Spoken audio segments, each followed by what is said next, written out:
साहब बयान की है, कुरान से, हदीस की बात नहीं कर रहा। और वो सारी सिफात अल्लाह ने अपनी जो सिफात इलाहिया है वो अपने नबी की तरफ मंसूब कर दी। ऐसे फरमाया मैं रहीम हूं, मेरा नबी भी रहीम, मैं करीम, मेरा नबी भी करीम, मैं कवि, मेरा नबी भी कवि, मैं शहीद, मेरा नबी भी शहीद, मैं मोमिन, मेरा नबी भी मोमिन, मैं वली, मेरा नबी भी वली। यानी ये सारी चीजें बयान करके 80 के करीब नबी की तरफ मंसूब कर दी।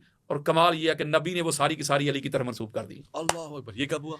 ये इधर ही हुआ है, बस यार लोग आपको बताते नहीं ना, पर्दे डालते हैं, छुपाते नहीं, असल सुन्नियत का चेहरा लोगों को दिखाया नहीं गया। ये नबी को कैसे खुदा से जुदा कर सकते हैं? अतात में अल्लाह ने एक कर दिया। और अगली बड़ी खास बात है वो ये है कि आका अलैहिस्सलाम अगर कुरान मजीद, फुरकान हमीद का अगर आप मुताला करें, स्टडी करें, इसमें गोताज़नी करें, तो आका अलैहिस्सलाम को अल्लाह ने खुद से तो जुदा ही नहीं किया। सूरह फतह पढ़ें जिसको आप बैत रिजवान कहते हैं, तो बैत तो आका अलैहिस्सलाम ने सहाबा से ली थी। तो अल्लाह कुरान में कह रहा है इन्नल्लज़ीना युबाय्यूनका इन्नमा युबाय्यूनल्लाह, ए हबीब मुकर्रम वो लोग जो आपसे बैत कर रहे हैं अल्लाह से कर, आपसे नहीं कर रहे, अल्लाह से कर रहे। जुमला अगला सुनने वाला वैस भाई, फरमाया कि बैत की सूरत में 1400 सहाबा के हाथों के ऊपर जो हाथ है, देखने में तो मुस्तफा तेरा हाथ है, यदुल्लाह फौका ऐदीहिम, हकीकत में वो अल्लाह का हाथ है। क्या कहने, आका अलैहिस्सलाम के हाथ को, उज़्व को अल्लाह रब्बुल इज्जत ने अपनी तरफ मंसूब कर दिया। फरमाया ये नबी का हाथ तुम्हें नजर आ रहा है, हकीकत में अल्लाह का। बोलने को क्या दिया, वमा यंतिकु अनिल हवा इन हुवा इल्ला वह्युन युहा, ये जुबान जो मुतहर्रक तुम्हें नजर आती है ये नबी की नजर आती है, जुबान मुस्तफा में खुदा बोलता है। और इसी तरह पर आका अलैहिस्सलाम ने, आपको पता है, कुफार की तरफ कंकरियों की मुट्ठी भर के हाय हाय हाय फेंकी हजूर ने थी। अल्लाह ने फरमाया नहीं, फमा रमैता इज़ रमैता वलाकिन्नल्लाह रमा, ए हबीब मुकर्रम वो जो संगरेज है, वो जो कंकरियां, वो जो स्टोन्स आपने फेंकी हैं, देखने में तो आपने फेंकी, हकीकत में वो अल्लाह ने फेंकी। तो देखिए किस तरह अल्लाह अपने साथ जोड़ रहा है, अटैच कर रहा है। तो ये अल्लाह ताला की मोहब्बत का आलम है अपने हबीब के साथ। ये जो कहते हैं ना अल्लाह काफी है, अल्लाह काफी है, नहीं, साबित हो गया रसूल काफी है। क्या कहने, रसूल में अल्लाह ने अपनी अतात को जम कर दिया है। अल्लाह तो तब काफी होता है ना जब रसूल के बगैर गुजारा हो जाते। अल्लाह के रसूल की बारगाह में आए, इधर आए, अल्लाह तो इधर भेज रहा है, अपनी तरफ तो बुलाता ही नहीं। अगर कोई जाए भी ना अल्लाह की तरफ डायरेक्ट, तो कहते इधर क्या लेने आए, उधर कुल इन कुंतुम तुहिब्बून अल्लाह फत्तबिऊनी, अल्लाह की तरफ ही गए हैं ना हम। उसने कहा इधर क्या लेने हैं, उधर जाओ। तो फिर वो शाहरक से करीब होने, हाय हाय हाय हाय हाय, वो फलसफा ये है कि इंसान की जो सोच है, इसमें इमाम ज़हबी ने लिखा है, इसमें दाता गंजबख्श अली हज़वेरी ने लिखा है। उन्होंने कहा इसका ये मतलब होता है कि मैं तुम्हारी शाहरक के करीब हूँ, इसका हरगिज ये मतलब नहीं कि फिजिकली तौर पे, क्योंकि इसमें जो दूसरे हजरात है ना, जिनको आप तो किसी को अपना महबूब कहते हैं ना, तो मैं जरा यार लोग कहता हूँ, हमारे कुछ यार लोग भी होते हैं। जो यार लोग हैं ना, वो इसको फिर दूसरी तरफ ले जाते हैं, जब मनादरे होते हैं, जब वो अहले सुन्नत के साथ प्रोग्राम करते हैं, तो वो गुस्ताखी की तरफ ले जाते हैं कि अल्लाह इधर है। तो इसमें हमारे उलमा ने, बुजुर्गों ने, सूफिया ने लिखा है कि इसका मतलब ये है कि अल्लाह को इस तरह अपने करीब जानो, कोई भी अमल करते हो तो वो समझ लो कि वो अमल देख रहा है। अल्लाह की ज़ात से कोई अमल जो है वो पिनहा नहीं है, वो हर जगह पे है भी और नहीं भी। नहीं का माना क्या है कि जो तुम्हारी सोच में आ रही है ना, वो गलासत, वो गंदगी, वो उस गंदगी से पाक और मुबर्रा है। यहां जुमला एक बड़ा खास है, क्योंकि आना मैंने उलिल अमर पे है। आगाज ये है कि यहां अल्लाह तबारक व तआला ने कुरान मजीद फुरकान हमीद में अतात का हुक्म दिया सहाबा इकराम को, सहाबा को। और जिस तरह अल्लाह ने फरमाया ना कि ए नबी के सहाबियों, हम दलील से मेरी बात रद्द कर दें। आप कहें कि ईमान वालों में सहाबा है ही नहीं, मैं साबित करूंगा, मैं दलाइल दूंगा कि ईमान वालों में है ही सहाबा बिलखसूस। मैं तो आप है ही नहीं। ये आगे जितने भी सूरह हुजरात पढ़ के देख ले, मैं 100 आयत पढ़ सकता हूं ईमान वालों को मुखातब करके। हाय हाय, एक जुमला आया वैसे भाई, जितनी भी मक्की सूरतें हैं ना, मक्की सूरतों में अल्लाह कहता है कभी या युहन्नास, ए लोगो। जब अल्लाह कहता है ना ए लोगो, उसमें फकत अल्लाह के मुखातब ईमान वाले नहीं होते, उसमें सारे आ जाते हैं, काफिर भी आ जाते हैं, यहूद भी आ जाते हैं, टोटल कुल्लुहुम सारे। जब नास कह के लोगों को मुखातब करता है, वैसे भाई नुक्ता है आपकी मोहब्बतों की नजर करना चाहता हूं, तो फिर आगे जो बयान करता है वो अपनी तौहीद बयान करता है, अपनी वहदानियत बयान करता है। मैं 15 मुकामात पढ़ सकता हूं जहां या नास का आगे अपनी तौहीद, अपना रब होना, अपना इलाह होना, अपना मबूद होना, अपना खालिक और मालिक होना बयान किया।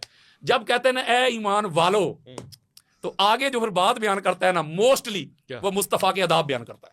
अच्छा, मुस्तफ़ा का अदब बयान करता है, मुस्तफ़ा की तज़ीम बयान करता है, तौक़ीर बयान करता है।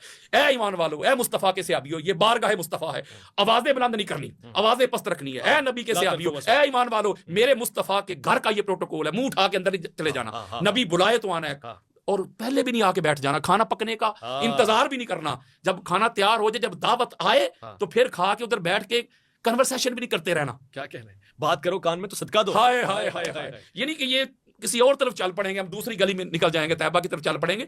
मैं नुक्ता ये आपको अर्ज करना चाहता हूं कि आका अलैहिस्सलाम को, जात को अल्लाह रब्बुल इज्जत ने इस तरह अपने साथ अटैच किया और इस तरह जोड़ा और सहाबा को कम दिया। ए नबी के सहाबियों, अल्लाह की इताअत करो, रसूल की इताअत करो, और जो तुम में उलिल अम्र है उनकी अतात करो। ये अल्लाह आर्डर दे रहा है सहाबा को। और जिस तरह फरमाया ना कि रसूल की अतात और मेरी एक ही है, रसूल की अतात को अपनी अतात में जम कर दिया, आगे उलिल अमर की अतात को रसूल के साथ जम कर दिया, उसके साथ नए सिरे से अतात का लफ्ज इस्तेमाल नहीं किया, यूज नहीं किया। फरमाया जो उलिल अमर की अतात है वो रसूल की है, जो नबी का जानशीन है, जो नबी का वारिस है, जो नबी का खलीफा हो जाएगा, समझ लो कि उसकी अतात ही नबी की है और नबी की जो है डायरेक्ट अल्लाह की है। अब यहां एक बात है, अब आपने पूछा कि ये उलिल अमर क्या है। पहले नंबर पे अल्लाह की अतात है ना, ठीक है ना, दूसरे पे रसूल की। तो पहले नंबर पे अल्लाह की इताअत इसलिए है, म्यार देने लगा हूं कुरान से, अल्लाह की इताअत इसलिए है कि अल्लाह इसलिए लायक अतात है कि अल्लाह हर किस्म के ऐब से, कमी से, कजी से पाक है। बेशक पाक। क्यों?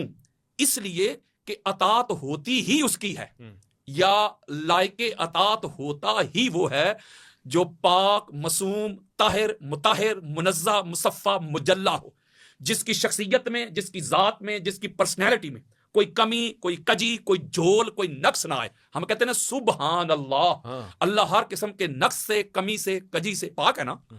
तो पहला कुरान से हमें यह दर्स मिला कि अतात उसकी होगी जो पाक हो। मसलन क्या कहना, मसलन फर्ज करें अगर कोई बंदा ज़ैद बकर, किसी का नाम नहीं ले रहा, मिसाल के जरिए बात समझा रहा हूं, अल्लाह रब्बुल इज्जत की सुन्नत है। अल्लाह कुरान में फरमाता है कि मैं अपनी मखलूक को जब कोई बात समझाना चाहता हूं तो मिसाल के जरिए समझाता हूं, बेशक मुझे मच्छर की क्यों ना देनी पड़े, मैं शर्माता ही नहीं। बिल्कुल ऐसे। कोई ज़ैद बकर फर्ज करें वो खुद शराब पीता हो, तो बेटे को कहे बेटा शराब ना पिया कर, मुमकिन ही नहीं है। तो एक रोज बेटा कहेगा अब्बा जान पहले खुद तो छोड़े। बड़ी खास बात देने लगा हूं। अब ये उलिल अमर वाला, आर्डर वाला, हुक्म वाला, ठीक हो गया, उसकी अपनी जात में, उसकी अपनी शख्सियत में नक्स आया ना, तो अतात हवा में उड़ गई। बिल्कुल ऐसे। अतात किधर गई? फर्ज करें खुद बंदा नमाज ही ना पढ़ता, दूसरों के भाई नमाज पढ़ा कर, वो कहेंगे भाई अल्लाह के बंदे खुद तो पढ़। अब उसकी जात में नक्स आया ना, ऐब आया ना, तो अतात हवा में उड़ गई जी। चलो मैं एक और दलील देता हूं, ऑथेंटिक, सुनने वालों को पता होगा, आपको भी पता होगा। हमारी अल-इस्तिआब पढ़ के देख लें, इमाम इब्न अब्दुल बर की, अहले सुन्नत के सर का ताज, उसदुल गबा पढ़ के देख लें, तबकात इब्न साद पढ़ के देख लें, तारीख तबरी पढ़ के देख लें, इब्न हिशाम, इब्न खल्दून, बहुत बड़ी शख्सियत है हमारी हिस्ट्री की। उसके बेटे ने शराब पी ली। इब्न खल्दून के? ना ना ना ना, ये तो रेफरेंसेस दे रहा हूं ना मेरी जान। अच्छा। अल्लाह आपको मदीने ले जाए। ये तो रेफरेंसेस ले रहा हूं, जो वाकया मैं आपको सुनाना लगा हूं ना, कोट करना चाहता हूं, ये इन किताबों में मौजूद है। अच्छा, किसी शख्स के बेटे ने शराब पी ली। किसी शख्स के बेटे ने शराब पी ली, जो इन किताबों में लिखा है। ओके। वो शख्सियत बड़ी थी। अच्छा। वो बेटा भी बड़ा, हाँ। और जिसका बेटा है बाप भी बहुत बड़ा। अच्छा। बहुत बड़ा था। ओके। जब उसने शराब पी ली तो बाप को पता चला, तो बाप भी आदिल था, उसने कहा इसको कोड़े लगाओ, हद जारी कर दी, उसको कोड़े लगाने लगे। बंदे ने कोड़ा पकड़ा, ऐसे मारने के लिए आगे बढ़ा, वो कहता रुक जाओ। बेटा कहता रुक जाओ, मैंने शराब पी है, मुझ पर हद लगनी चाहिए, मैं कब कह रहा हूं कि मुझे कोड़े ना मारो, कोड़े मुझे मारो, मैंने जुर्म किया है, मैंने अल्लाह और अल्लाह के रसूल की हदूद को, लिमिट्स को क्रॉस किया है। कोड़े लगाओ, मारो, लेकिन कोड़ा वो मारे जिसने खुद ना पी हो। हाय हाय, जिसने कभी खुद शराब चखी ना हो। तो जब ये शर्त आई ना सामने से, मैं बुखारी दिखाऊंगा खोल के यार। अच्छा। मैं कहता हूं मैं सियासता खोल के दिखाऊंगा। जब ये शर्त आई तो बड़ी बड़ी पगड़ियों वाले सारे ऐसे कर गए। तो कौन आया था पर कोड़ा पकड़ के? अली इब्न अबी तालिब। बल्कि हमारी सही बुखारी में लिखा हुआ है कि दौरे सदीकी हो, दौरे फरूकी हो, दौरे उस्मानी हो, सही बुखारी में लिखा हुआ है, जब भी किसी पे हद लगती, जब भी किसी को कोड़े मारने का वक्त आता, नौबत आती, तो कोड़े मारने के लिए अली आता था या अली की औलाद आती थी।